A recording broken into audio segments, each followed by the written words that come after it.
of language, in its undisciplined reach, a poetics and a further unsuspected politics.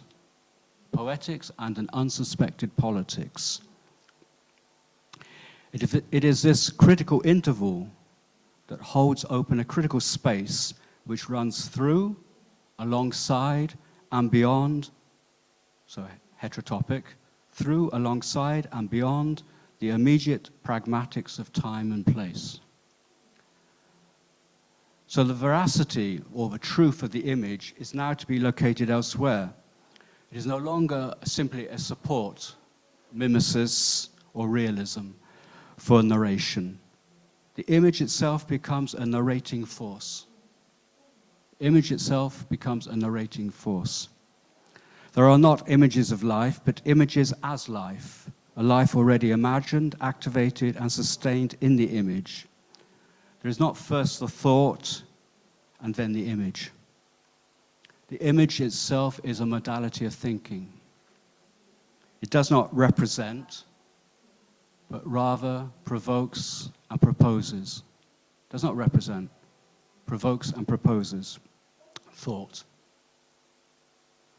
This is the potential dynamics that resides within the image. It both marks and explodes time. Marks, registers, and explodes time. This is the unhomely, or the uncanny, the unhomely insistence of the artwork. It's working a critical cut, inducing, operating, an interruption. In the artwork, in the movement and migration of language, denomination is sundered from domination as it unfolds along unsuspected critical paths through the folds of a depossessed modernity. Modernity that is not only mine to explain and manage and define.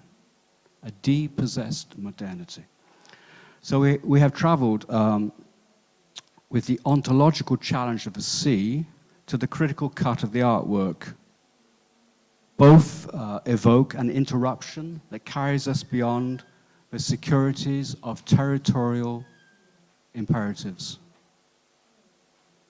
The perspective that arises from the heterotopic sight of the sea and the artistic interruption in representational reasoning provides the freedom for a critical piracy that raids the self-assured stability of a thinking grounded in the provincial immediacies of a unique locale or a unique location and language. It snaps that. It forces us to move beyond that, move outside it.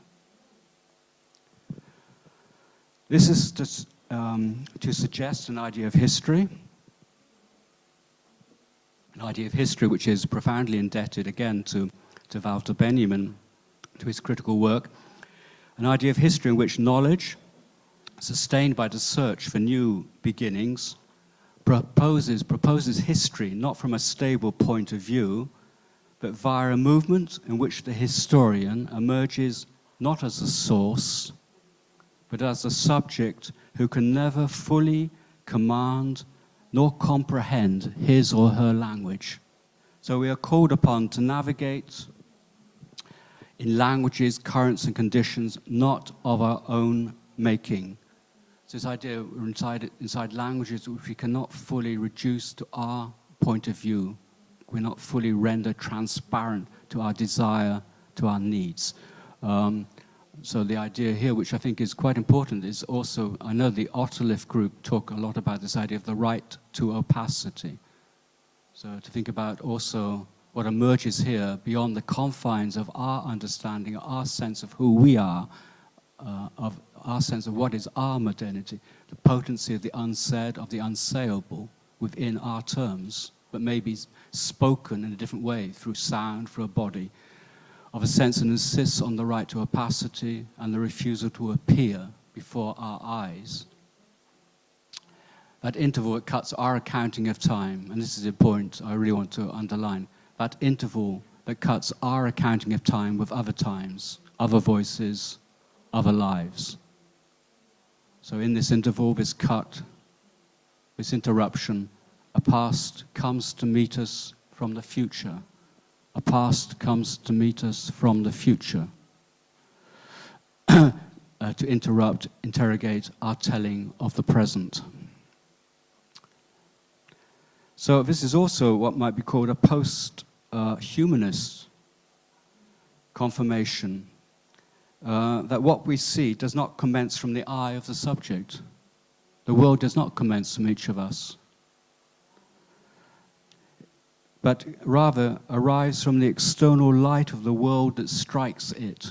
The external light of the world that strikes us as subject, strikes our eyes. In the same key, it is not we who research the past, but the past that researches us. This is to engage with a history composed of intervals, eruptions, and interruptions. It is a history that speaks of the past, of oblivion, while seeking to open the doors of justice on the future.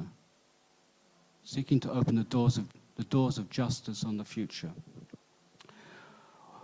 All of this is to suggest a worldly modernity that migrates, a worldly modernity that migrates, susceptible to unlicensed winds and currents, a modernity that seeds a discontinuous history, modernity that seeds or disseminates a discontinuous history, a history that is always out of joint with the synthesis required of an epoch that seeks only the self-confirmation of its will.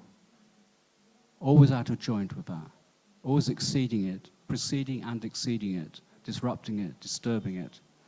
The Maritime archive and the cuts induced by art working suggest that it is precisely in refusing that narrative, a narrative that only seeks the self-confirmation of its will, and opting to travel in uncertain waters, that it becomes possible to propose further critical beginnings. I think that's what we're trying to do today in this symposium, and also what the exhibition is provocatively proposing as well.